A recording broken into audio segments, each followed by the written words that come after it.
Alright, it's Brad Cooney with 8countnews.com. Unfortunately, this isn't a boxing story. This is an F3 tornado touchdown in Yazoo City. This is just a small little area. The path of destruction is about 1.5 miles to 2 miles wide. I'm just going to give you a quick little 360 of just this little immediate area. You can see cars flipped over and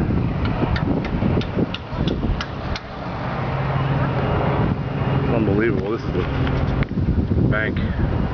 Well, it used to be the bank.